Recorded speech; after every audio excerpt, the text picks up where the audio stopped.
Oke, pertama-tama, Assalamualaikum warahmatullahi wabarakatuh. Perkenalkan, kami dari kelompok 7 di mata kuliah kecerdasan buatan akan mempresentasikan progres dari proyek di mata kuliah ini. Kami kelompok 7 dengan anggota, yang pertama, saya Sigrunus Habibi, yang kedua, Muhammad Reski Robiansah, yang ketiga, Muhammad Hanif Jundin, yang keempat, Dava Salman Fauzan Santoso, dan yang kelima adalah Hilmi Maulawidya. Nah, pada proyek kali ini kami membangun sebuah sistem prediksi cuaca multi horizon yang mana mampu memberikan prediksi untuk 1 jam, 3 jam, 6 jam, 12 jam, dan 24 jam ke depan. Prediksi ini mencakup 4 aspek utama. Yang pertama, suhu udara, yang kedua, curah hujan, yang ketiga, probabilitas hujan, dan yang keempat adalah kelas cuaca. Ada clear, cloudy, dan rain. Sistem yang kami bangun ini dikembangkan bersifat hybrid, yaitu menggabungkan machine learning berbasis deep learning dengan aturan penalaran berbasis pengetahuan domain meteorologi. Tujuannya adalah menghasilkan prediksi cuaca yang lebih stabil, akurat, dan mudah dipahami oleh pengguna.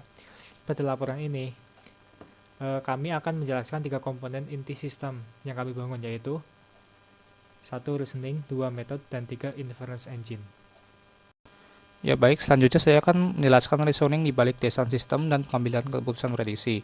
Cuaca merupakan data deret waktu yang memiliki pola harian, pola musiman, dan lain-lain. Untuk mengakomodasi hal ini, sistem membuat fitur seperti lag features, pergeseran data 1, 3, 6, 12, dan 24 jam, rolling window, rata-rata 3, 6, dan 12 jam, sinusoidal encoding, pola perulangan jam, hari, dan bulan, dan serta wind vector, pemecahan arah angin menjadi wind U dan wind V.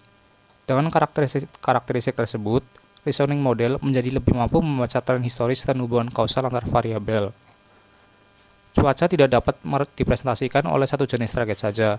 Karena itu, sistem memecah prediksi ke dalam 4 tugas besar. Yang pertama ada prediksi suhu, prediksi curah hujan, prediksi hujan atau tidak hujan, dan prediksi kelas cuaca yang terdiri dari 3 kelas, yaitu clear, cloudy, dan rain.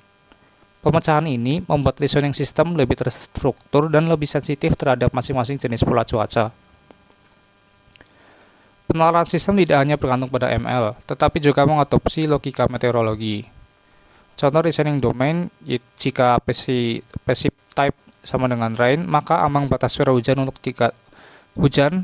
dikategorikan sebagai rain diturunkan menjadi 0,15 mm. Jika cloud cover lebih dari 50% dan prinsip berada pada rentang ringan, maka dikategorikan sebagai hujan. Jika textual condition mengandung kata heavy rain atau thunderstorm, langsung dikategorikan hujan. Reasoning ini membuat label target lebih akurat dan mencegah bias data mentah. Saat inference, sistem menggabungkan probabilitas softmax, prediksi curah hujan hasil regresi, probabilitas hujan hasil model biner, serta aturan fuzzy override.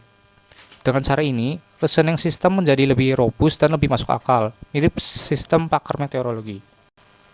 Selanjutnya adalah metode. Metode dibagi menjadi 3 tahap utama. Yang pertama pengambilan data, kedua pre-processing data, dan ketiga pemodelan. Yang pertama, metode pengambilan data dilakukan melalui file update data.py yang langkah-langkahnya itu pertama mengambil data terbaru dari Visual Crossing API, kedua menghapus data yang bersifat forecast agar tidak menyebabkan data leakage, ketiga, hanya menambah data historis ke CSV. Keempat, menghindari duplikasi waktu dengan filter berbasis timestamp. Metode ini memastikan data set selalu up-to-date dan konsisten.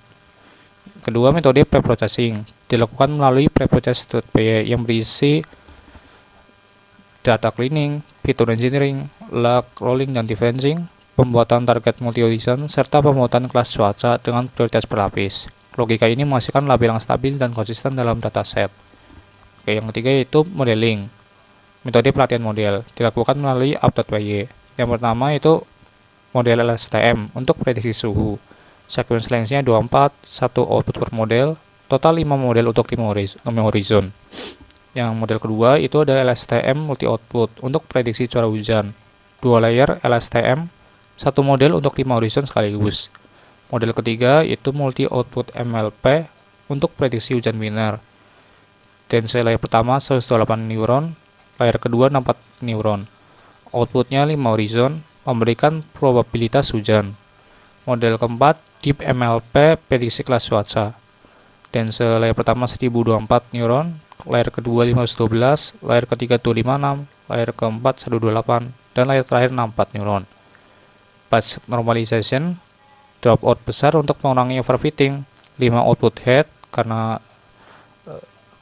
5 horizon, menggunakan vocal loss Y sama dengan 4 untuk menangani ketidakseimbangan kelas, ditambah extreme class weight.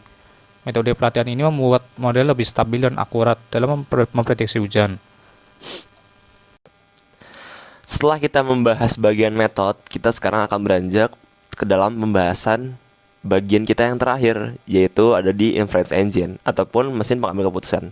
Jadi, inference engine ini adalah bagian yang menjalankan keseluruhan logika prediksi pada data terbaru, dan semuanya dilakukan melalui fungsi predict latest. Lalu, untuk tahap yang pertama pada bagian ini, itu ada preparasi input yang memiliki 3 tahap. Yang pertama ada mengambil 24 jam data terakhir. Yang kedua, menskalakan fitur menggunakan scalar dari training. Dan yang ketiga, menyusun sequence untuk LSTM. Dan tahap yang kedua yaitu ada prediksi dari semua model, yang dimana dalam tahap kedua ini ada 4 bagian ataupun ya 4 bagian. Jadi untuk setiap horizon sistem memanggil beberapa model. Yang pertama ada model suhu, yang kedua ada model curah hujan, yang ketiga ada model hujan biner, dan yang terakhir ada model cuaca 3 kelas. Namun output pada tahap ini masih terbilang mentah. Selanjutnya ada tahap ketiga. Nah, tahap ketiga dari bagian inference engine ini yaitu adalah kalibrasi probabilitas. Nah, probabilitas softmax dikoreksi menggunakan yang pertama clear kali 1.5, yang kedua cloudy 1.3, dan yang ketiga rain 0.8. Nah, langkah ini mengurangi bias model akibat data latih yang tidak seimbang. Lalu untuk tahap yang keempat itu adalah aturan fuzzy override. Nah, ataupun rule yang pertama precision override. Jika precisionnya itu sama dengan lebih besar daripada 0,5 mm, final class ditetapkan menjadi rain ataupun hujan. Lalu rule yang kedua drizzle rule. Jika 0,15 mm ataupun milimeter lebih kecil daripada precision dan precision lebih kecil daripada 0,5 mm. Nah, jika rain probability lebih besar sama dengan 0.40 itu maka adalah rain. Jika lebih kecil daripada 0.40 sama dengan cloudy.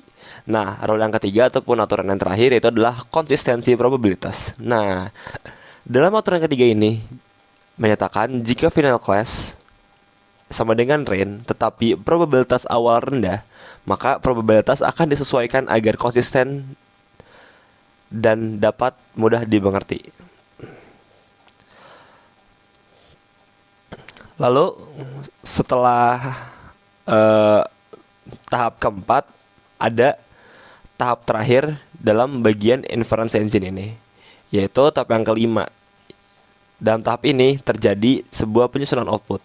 Setiap horizon menghasilkan yang pertama prediksi suhu, yang kedua cuaca hujan, yang ketiga probabilitas hujan, yang keempat kelas cuaca akhir, dan yang kelima probabilitas kelas yang sudah dikalibrasi. Nah, semua output ini dikemas dalam format JSON untuk keperluan API ataupun antarmuka sebagai pengguna.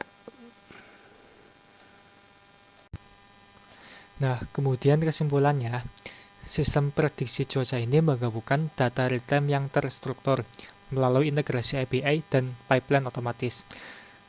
Kemudian penelaran berbasis ilmu cuaca atau domain knowledge untuk meningkatkan kualitas label dan prediksi. Kemudian pemodelan machine learning multimodel yang menggabungkan LSTM dan MLP yang dioptimalkan dengan berbagai teknik regulasi. Kemudian inference engine yang cerdas yang menggabungkan antara hybrid machine learning dan Fuzzy logic untuk menghasilkan output yang lebih realistis dan stabil. Dengan pendekatan ini, sistem mampu memberikan prediksi cuaca multi-horizon yang lebih akurat, lebih masuk akal, dan lebih dapat digunakan oleh pengguna di dunia nyata. Sekian dari pemaparan progres proyek kecerdasan buatan kelompok kami. Atas kekurangannya kami memohon maaf. Wassalamualaikum warahmatullahi wabarakatuh.